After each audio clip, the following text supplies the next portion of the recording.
Okay, welcome everybody. My name's Wayne Baird from the Alternative Board. Today we're discussing all things business with the Honourable Stuart Nash, Minister for Economic and Regional Development, Forestry and Tourism, and of course, small business. So welcome Stuart, and thank you for taking the time to be with us today. My pleasure, Wayne. Good to see you again, mate.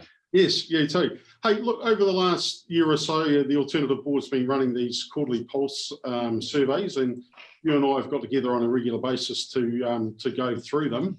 And there's been some really insightful information that's come out.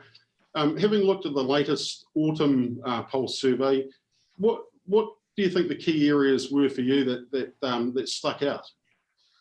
Well, first of all, I will say thank you very much for sending these surveys through. I find them invaluable. And it really does, inform you around what's going on with your members, no doubt about that. I suppose the thing that that strikes me is actually the level of resilience that comes through. 46% said excellent. We've seen good growth in 2021. 39% just about okay. No room for lockdowns though. So we're talking about 85% of people saying they're doing okay. Now that's a level of resilience that I don't think anyone understood existed in the New Zealand economy when COVID hit. Because remember when we went to that 5-week lockdown, we got money out the door really, really quickly. We got the small business cash flow loan scheme up and running. We were everyone was concerned. Treasury was forecasting 10, 12% unemployment. We put a lot of schemes in place, but as it turned out, the level of resilience was a lot greater than I think any of us believed, which was fantastic to see. Yeah, absolutely. And I guess, the fallout from COVID's still continuing if we look at it on a global scale. And, we are moving into, I guess, another new phase. In the latest budget, Stuart, the government looked at it as being the recovery budget, but I guess business owners still feel they've got a long way to go. Do you think it's a bit premature to start thinking that we're in that recovery phase from your perspective? Oh, look, there's no doubt about it. We've got a long way to go. I mean, international borders aren't open. They're not going to be open this year, except, with the exception, obviously, of Australia, Cook Islands, and we'll stagger them. But we're not going to see the same level of international tourism or international travel this year that we saw pre-COVID. There's no doubt about that. I do note, Wayne, that, in your survey, 3 things that reduce your confidence. One of them is government policy. 3 things that improve your confidence is government policy. So I'm not too sure if they're saying they want more policy or less, or they like what we've got, or some do and some don't. But we have a very, very big priority this term actually, but highlighted in the budget, and that is to provide the tools to allow small business owners to go digital. We recognise that digital tools and operating off digital platforms is vital if in fact small businesses are to survive, let alone thrive. And McKinsey, an American consultancy company, said that in the United States they saw 5 years worth of digital adoption taken up in 8 weeks, and I'm assuming that's similar here. And I talk about the digital innovation curve. It's like your bell-shaped curve.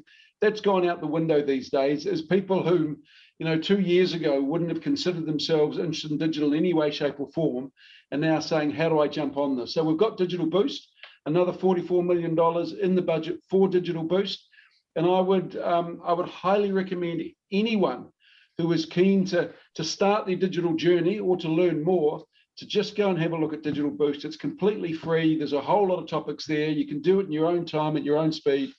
But this is a major priority for us. So talking about the Digital Boost, availability of funding and I guess resources, what sort of benefits do you think that small businesses in particular can gain from improving their digital footprint and the use of digital technologies and apps, et cetera? Well, let me just say this. Everything the government is developing to drive productivity and efficiency is based on a digital platform. And let me give you one example.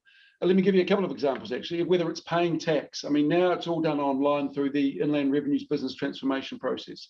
Whether it's e-invoicing. So we're implementing an e-invoicing platform right across government. So in 24 months, you won't be able to send or receive an invoice to government unless you are e-invoice enabled, which is basically my accounting software talking to your accounting software.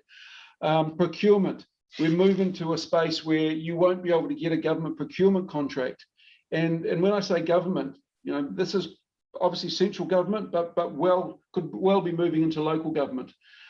Business Connect is another initiative. This is where we reduce the compliance time and cost significantly. This is being rolled out across local government. Everyone who is on this tells us it reduces compliance by about 80% after year 2, all based on digital platforms. So gone are the days where you've got slips of paper in front of you, or you're writing a check and mailing it off to either pay your tax or pay an invoice. And the government is moving quite quickly in this space, to be honest. We're not global leaders, but we certainly don't want to be laggards. So, we're ensuring that New Zealand businesses have every opportunity to go digital. And certainly if businesses are involved or thinking about exporting, they will absolutely need to be digital. Okay, brilliant. So looking at other aspects of what's going on in the economy at the moment, Stuart, supply chain issues, there's rising input costs. It looks like we're going to see rising inflation. There's employment issues that have gone. They're 3 of the areas that were highlighted in the Autumn Pulse survey, and they are causing real difficulties for business owners. So how's the government going to address these issues, particularly around supply chain and problems with the port and I guess these other areas? Yeah, well, 65+% of global shipping has been impacted by COVID, and basically what happened is, shipping owners thought with COVID that people weren't going to be buying. Suppliers thought that people weren't going to be purchasing. The retail end didn't think that people were going to be buying either. But the opposite happened. People were sitting at home, they still had money in their back pockets, and they were spending up large. As a consequence of that, the whole global supply chains have been disrupted. Ships that were taken out of service because the shipping owners didn't think they were going to be needed have meant that there is a lack of shipping. And you put on top of that the problems we've got going on in the Port of Auckland. Now we're working through those. We believe we're nearly on top of those. It's basically more crane drivers so the port can run at an optimal speed. But in terms of global shipping, there's actually not much we can do about that, Wayne, because we can't influence the passage of shipping lines. All we can ensure is that they deliver on what they promise to us. But it's tough. There's a lack of reefer containers, I understand. But this isn't just an issue in New Zealand. It's a global issue, to be honest. Yep. And look, on the other issue of input costs, lots of our members are telling us that they're seeing their costs rising, and many of them are thinking about the need to put their own prices up. What's your view on where you see inflation and other input prices moving in the near future? Yeah, it's a good point. And if you look at US figures, there seems to be a bit of inflation there at the moment. They've got 9 million advertised job vacancies. I was talking to a guy in the tourism sector earlier on this morning. He said they can't get people for love nor money in Australia. And we understand there are labour shortages here. And as we know, when there's a shortage, it tends to push up prices. So I've also heard that labour, the cost of labour is increasing, which for some isn't a bad thing. If you're a worker in short demand, then that's a good thing. Sorry, short supply, that's a good thing. Having said that, it does drive wage inflation through the system of that. There's no doubt. But to be honest, mate, I'm a bit torn. I read some really good, compelling arguments that says we are so far above the trend in terms of our asset prices and our stock prices that we are in serious bubble territory. And if you look at asset indices and global stock indices, they always end up regressing to the mean. So there's one school of thought that says we are in a massive bubble at the moment, and that is going to burst, and when it does, it's going to be pretty ugly. But there's another school of thought, which is pretty compelling as well, that says we are in an 80-year, we're coming out of COVID into an 80-year boom, and people have got money in their back pockets. There was an extra $3 trillion saved over COVID in the G20 nations. In Australia itself, the Australian Treasury has said that Australian households and businesses saved $200 billion. Now, it's hard to know whether that is wealth or cold hard cash, i.e., my house has doubled in price. On paper, I'm wealthier, but there's no more money in my back pocket. I suspect it's a little bit of both. But, it could go either way. But certainly the recent articles I've read have said that we're in a boom. This does follow on from what happens after, global pandemics like the Spanish flu, the First World War, the Second World War. But it is it is hard to know at this point, and there's a degree of uncertainty in global markets. Yeah. Well, let's hope it's the latter, and it is a boom heading our way. As you say, very, very difficult to tell. The other thing that came out in the survey was, confidence is still high amongst business owners, but there's those mounting difficulties that we just mentioned are causing some of the business owners to lose a bit of motivation.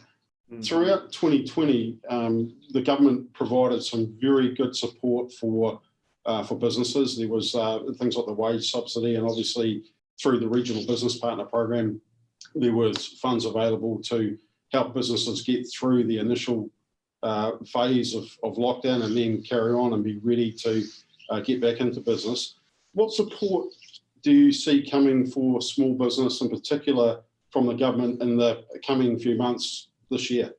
Well, obviously, I talked about the digital boost. So if businesses want to jump on board and start their digital journey or continue on the digital journey, that's available. Regional Business Partner Network is still there. In terms of direct cash, there are things like if businesses are involved in infrastructure, there is a massive infrastructure program that we've got going. So in certain sectors of the economy where the government has invested or is investing, then there is certainly a lot of work on the horizon. Of that, there is absolutely no doubt. I think the other thing is, one of the benefits of wage increases is that people have more money in their back pocket. Therefore, they're able to spend more. But in terms of direct money to your, right across the small business sector, obviously, the wage subsidy cost us $14 billion. So we're not going to see anything like that. But, if you look around the economy at the moment, we've got record low unemployment. We've got better growth in the countries that we compare ourselves to. So with a couple of pockets accepted, the economy isn't going too badly, to be honest. And, we always said that the best economic response to COVID is a health response. And I think history will show that was definitely the right move. And like I said, a lot of the businesses I talk to, they're cautiously optimistic. No one wants to go into any lockdown again. Hence the reason, why that cautious optimism. Things are looking pretty good.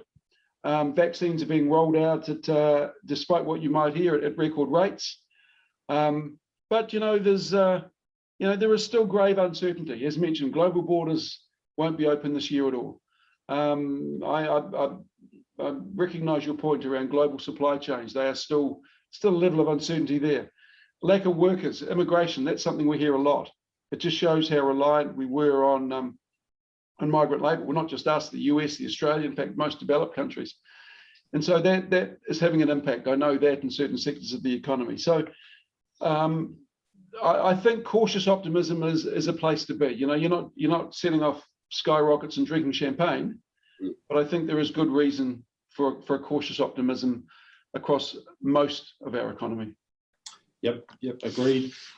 So if you look back over the last sort of 12 to 15 months, as you said, we've had what what the government has seen as the best response is a health response. I guess we're trending towards the end of that health response with the rollout of the vaccine. So what do you see as the next phase, and what's your view, from your perspective for business in the next 12 to 24 months? Well, the World Bank has revised its forecast on global growth last night and said that we really are in boom territory. So they're certainly one of the agencies that is talking about boom times. There is a lot of money in the economy at the moment. Actually, there's a lot of money around the world at the moment. We know that. We're seeing that being invested. Very, very low interest rates for people with the money in the bank. Hence the reason why people are investing in equities and property. But I suppose the next stage is a gradual opening of the borders. And Cabinet has to make some very hard decisions around at what point we do open those overseas borders and what terms and conditions we put on place that will allow overseas visitors into this country. And there's still quite a lot of work to do in that space. But, starting with the Australian border, Treasury has forecast that's going to be worth about $1 billion to us by the end of the year. We're quite lucky in one respect that the Australian school holidays are the 2 weeks beginning of July, New Zealand school holidays 2 weeks at the end of July. That should provide a bit of a boom to those businesses that are winter holiday spots. Kiwis are still travelling at a great rate of knots. much more than we initially thought they would. So I think Tourism New Zealand's pivot from an international focus through to a domestic focus has worked to a certain extent. But again, I would say there's cautious optimism. It will take a while for global supply chains to sort themselves out. So again, companies need to be aware that issue will exist. We won't be having migrant workers coming into the country for quite a while. So again, I suspect we're going to see labour shortages in some areas of the economy. I think interest rates will probably remain low, but maybe creep up a little bit. So again, depending on what sector you're in, cautious optimism. Okay, thank you. And so, as you understand, with the alternative board, we get our business owner members together once a month, and they bring along an opportunity or an issue, and they ask each other to give each other advice. So, if you were sitting around the board table with our members right now, and they were looking to you to give them a piece of advice that would help them to continue to grow and continue to be successful moving forward, what do you think that advice would be? Well, if I was a consultant looking at companies now, I would first of all ask to see their business plan and their cash flows, and understand their finances.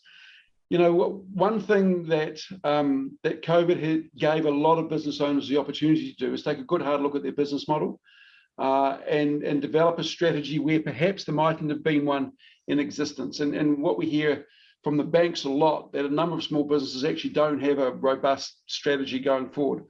But the thing that I would emphasize, and I go back to my core point, and that my answer to my first question is, how are they using digital technologies to better optimize their business offering and their business model? Because there are some very powerful tools out there that aren't used, but are easily accessible. I mean, Xero and MyOb must have at least 80-90% of the small business market, and so people have the ability to use the analytics side of both those small business accounting packages in a way that I know the vast majority haven't been.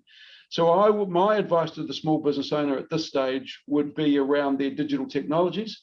My advice would be, if you're not digitally enabled, then do whatever you can to develop a level of digital competency. Work with the government. There's a whole lot of free services around driving that forward, and get to the stage when set a target. But I would say within 3 months, have a level of digital competency that you absolutely don't at the moment. And with the digital tools that level of competency will allow you to use, then I would rejig my business model. Okay, thank you. Thanks, Stuart. And yeah, as I said, it's really good to be able to spend some time, getting your thoughts on what's happening out there economically. I guess New Zealand businesses are resilient, and I know from our experience they don't rely on the government because they don't. They get on and they do things. However, the government, it's really important that the government are there to support them in their endeavours, because, as we all know, they are the lifeblood of the New Zealand economy. So, look, I really want to say thank you very much for taking the time to join us today. Thanks, Wayne. And Wayne, can I just say there's a lot more coming through. We're doing stuff on payment terms, which will speed up payment terms from large companies to small companies. We're doing still stuff is going through the house at the moment in terms of credit card fees. We know we pay significantly more in New Zealand than they do in Australia and the UK, for example. The stuff going on around unconscionable trade, and what that is basically when large companies or multinationals use their power to impose unfair contract terms on small businesses. So there is a really big work program around the small business sector. We're looking at access to two how we can better help small businesses access finance in order to grow, if in fact that's what they want to do. So there is a lot. So the last thing, 2 things I'd say: digital boost if you haven't been on that, but also take a look at business.govt.nz. It is an amazing site, an amazing collection of a whole lot of resources on how to deal with the government, how to set up employment contracts, sick leave. Any question that a small business owner would have, I would wager can be answered off business.govt.nz. Brilliant. Brilliant. Look, Stuart, I know because we meet on a regular basis that you're very keen to stay connected to what's going on out there in the marketplace and with business. And the next pulse survey from the Alternative Board will be coming out in early July. So we'll be sending that out to business owners to give us even more feedback, and hopefully that's helpful not only for our members but also for you in setting policy and government. And look, I encourage anyone who's watching this broadcast today that you look out for that pulse survey coming out and you participate in it, because the feedback we get from it actually does make a difference and is really helpful with many aspects of, I guess, policy making to a certain degree, but also helping us to know what we can do best to help business owners in New Zealand. So thanks very much, Stuart. I really appreciate it. Thanks, Wayne. And thanks to the members for participating in the Pulse survey. As Wayne said, it is invaluable. It informs a lot of what we're doing, but also gives us insights that we wouldn't otherwise have. So thank you very much for that, mate. Hugely appreciate it. Brilliant. Cheers. Okay.